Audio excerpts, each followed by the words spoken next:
कहानी की शुरुआत होती है साइबेरिया के कैंप में, जहाँ सैकड़ों जर्मन लोगों को बंदी बनाकर रखा गया था। हालांकि वहाँ सुरक्षा के लिए कोई गार्ड नहीं था, पर फिर भी वहाँ से भाग निकलने की कोशिश कोई भी नहीं करता था। असल में अगर कोई भी वहाँ से भाग निकलता तो अंटार्कटिका शक्कर की हड्डी में जमा देने वाली ठंडी बर्फ में कुछ ही दिन में जिंदा नहीं रह पाता। वहाँ एक सिपाही भी था जो किसी तरह से छुटकर अपनी पत्नी और अपने बेटे के पास वापस लौटना चाहता था। उसका नाम क्लेमेंस फोरेंस था और एक दिन उसे भागने का मौका मिल गया था। रात में कोयले की गाड़ी में चढ़ गया और जब गाड़ी चली तो वह सितारों से भरा आसमान देखकर बहुत खुश हुआ, पर अचानक बीच रास्ते में गाड़ी रुक गई। उसने चुपचाप से बाहर निकल कर देखा, पर तभी एक सिपाही ने उसे देख लिया था और उसे पकड़कर एक सुअर कैद में कैद कर दिया गया। ऊपर से जोरदार बरसात शुरू हो गई, पर इसके बावजूद भी क्लेमेंस ने पूरी 3 दिन तक बिना खाए पिए वहीं डटा रहा। इसके बाद जेल के वार्डन ने उसे रिहा कर दिया और उसे कहा कि तुम्हारे साथी तुम्हारा इंतजार कर रहे हैं। आखिरकार जब वो क्लेमेंस सुरंग में पहुंचा तो उसने देखा कि उसके साथी बहुत गुस्सा में थे और वह हाथों में हथियार लिए उसका इंतजार कर रहे थे।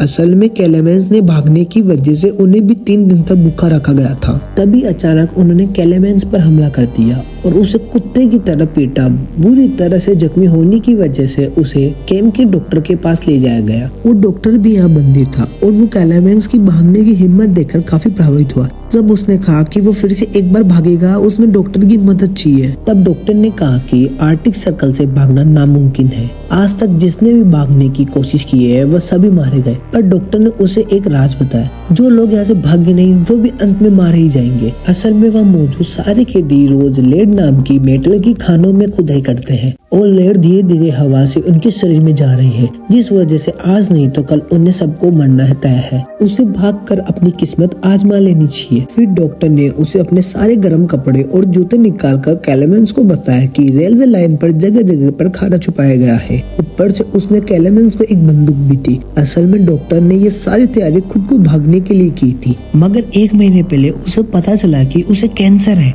और अगर वो भाग भी गया तो 1 महीने से ज्यादा जिंदा नहीं रह पाएगा। खैर डॉक्टर ने क्लेमेंस को एक लंच बॉक्स देकर कहा कि अगर तुम सफल हो गए भागने में तो मेरे परिवार को मेरी मौत की खबर दे देना। इसके बाद क्लेमेंस रात को एक बार फिर से भाग निकला। अगली सुबह वार्डन को खबर मिली, डॉक्टर से मिलने गया, मगर तब तक डॉक्टर ने अपनी जान कुर्बान कर चुका था। उधर क्लेमेंस पूरे जोश के साथ बर्फ से और तेजी हवा का सामना करते हुए आगे बढ़ रहा था।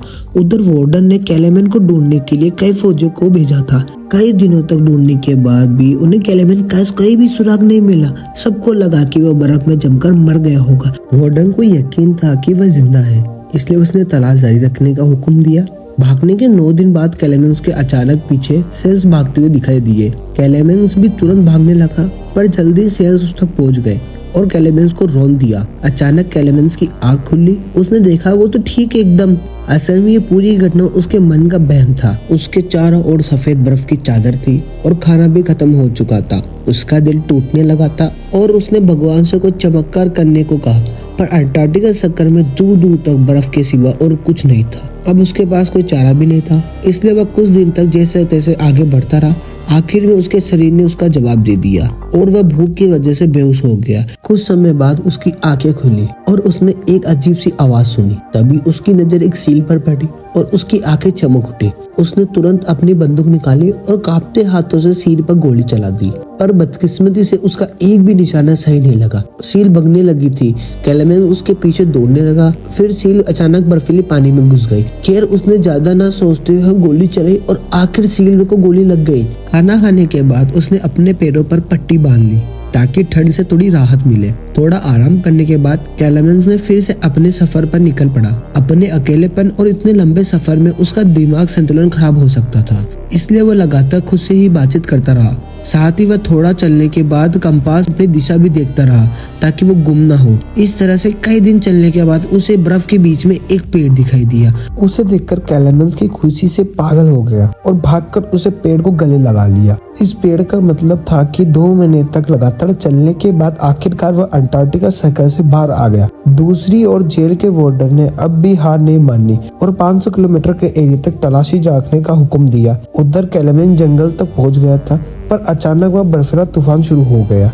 ये तूफान इतना भयंकर था कि बड़े बड़े पेड़ भी उखड़कर गिर गए थे। जैसे ही क्लेमेंस उठा तो अचानक एक बड़ा सा पेड़ उसके ऊपर गिर पड़ा। खुशकिस्मती से सैम जॉन और मेटन नाम के 2 आदमी वहाँ सोने की खोज में आए थे। उन्होंने क्लेमेंस की जान बचाई और फिर वहाँ से तीनों इकट्ठा होकर आगे धीरे धीरे बढ़ने लगे और धीरे धीरे मौसम भी ठीक होने लगा था और तीनों ने जुगाड़ करके एक कश्ती बनाकर नदी पार करने का फैसला किया। तीनों ने एक दूसरे को अपने जीवन की कहानियां सुनाई, पर कुछ ही देर में नदी का बहाव बहुत तेज हो गया, जिससे क्लेमेंस और मेटन कश्ती को संभाल नहीं पाए। अचानक सैम जॉन का बैलेंस बिगड़ा और वो नदी में गिर गया। सैम जॉन डूबने लगा।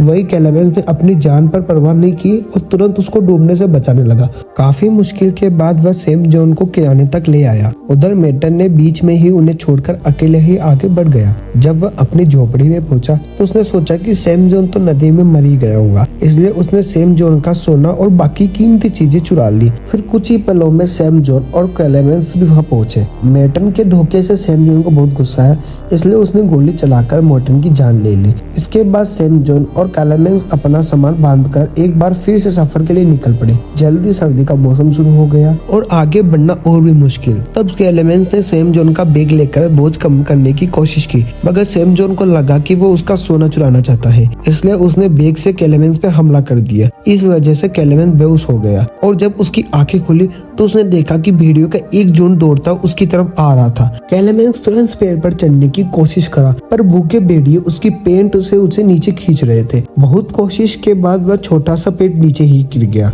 अब क्लेमेंस की मौत उसके सामने थी। तभी अचानक गोली चलने की जोरदार आवाज आई, जिससे सभी भेड़िए मर गए। असल में ये इलाके के चरवाहों ने क्लेमेंस की जान बचा ली थी। क्लेमेंस को उठाकर अपने गाँव में ले गए, जहाँ कई चरवाहों ने उसका इलाज किया। उनकी मदद के क्लेमेंस का शरीर ठीक हो गया था और इतने समय के बाद लोगों से मिलकर उसे बहुत खुशी हुई। कई चरवाहों से उसकी दोस्ती हो गई, पर जल्दी ही जेल के वार्डन का भेजा हुआ नोटिस वहाँ भी पहुँच गया था, जिसके मुताबिक जो भी क्लेमेंस को परवाह देगा वह जान से हाथ धो बैठेगा। इसलिए मजबूर क्लेमेंस को वहाँ से निकालना पड़ा। जाने से पहले चरवाहों ने उसे काफी सारा खाना और एक शिकारी कुत्ता तोहफे में दिया। अब घर लौटने की इस सफर में उसका एक साथी भी था, इसकी क्लेमेंस को अकेला महसूस नहीं हुआ। इस तरह से वह दोनों लगभग 1 साल तक आगे बढ़ते रहे। एक दिन वो एक लकड़ी की मील के पास पहुंचे, जब क्लेमेंस का कुत्ता खाना खोजने पर भागा। कुछ कर्मचारियों ने उसे भगा दिया। तब क्लेमेंस आगे आया तो कर्मचारी ने उसे पहचान लिया। फिर मील के मालिक ने उसे खाना खिलाया।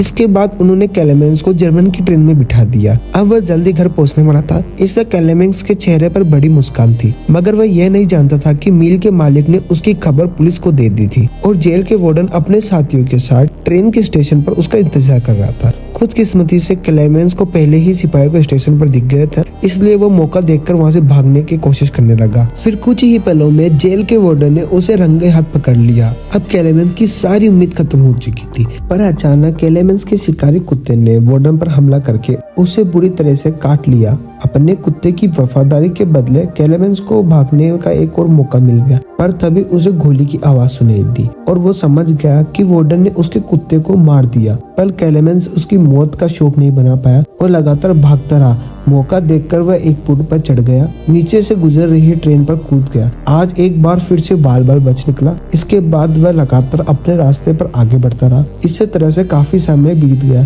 साल 1952 आ गया, जब क्लेमेंस के पास ना पैसे थे, न फुड़ी कोड़ी, न खाने का दाना। वो एक मेले में घूम रहा था, जहाँ उसकी नजर लजीज खाने पर पड़ी, मगर दुकानदार ने उसे दूध खाकर भगा दिया। चलते चलते वो पैनकेक्स के ठेले के पास आया। 2 लड़कियों ने उसका स्वागत किया, मगर उसके पास पैसे नहीं थे, इसलिए वो खुद ही निराश होकर आगे बढ़ गया।